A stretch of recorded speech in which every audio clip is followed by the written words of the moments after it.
ये सिर्फ एक मैच नहीं था, ये जिंदगी और मौत का खेल बन गया था, क्योंकि इस मैदान में खेलने वाले खिलाड़ी वापस नहीं लौटे। ये कहानी है इंडिया और न्यूजीलैंड के बीच खेले गए उस मुकाबले की, जिसने क्रिकेट ही नहीं, बल्कि इंसानी इतिहास को भी हमेशा के लिए बदल कर रख दिया। यह कोई साधारण मैच नहीं, बल्कि एक श्राप था। कैमरा क्रिकेट मैदान पर जाता है, दोनों टीमें खेलने के लिए तैयार है, लेकिन माहौल में एक अजीब सा सन्नाटा है। मैच शुरू होता है। इंडिया टॉस जीतकर बल्लेबाजी का फैसला करता है। विराट कोहली और रोहित शर्मा मैदान पर आते हैं। पहले ही ओवर में विराट कोहली जोरदार शॉट लगाते हैं।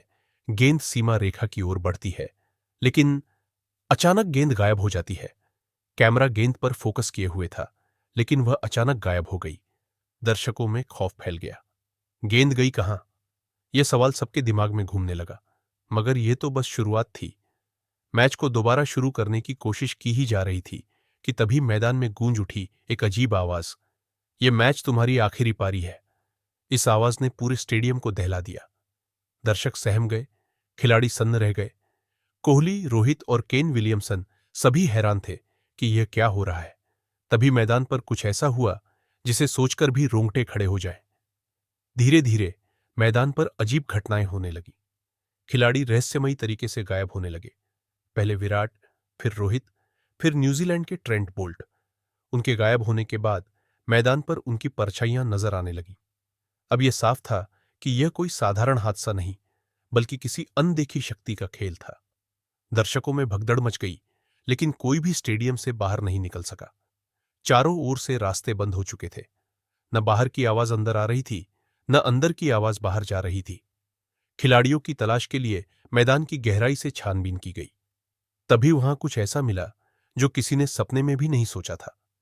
मैदान के नीचे खुदाई की गई तो वहां एक प्राचीन मिस्री मम्मी दफनाई मिली।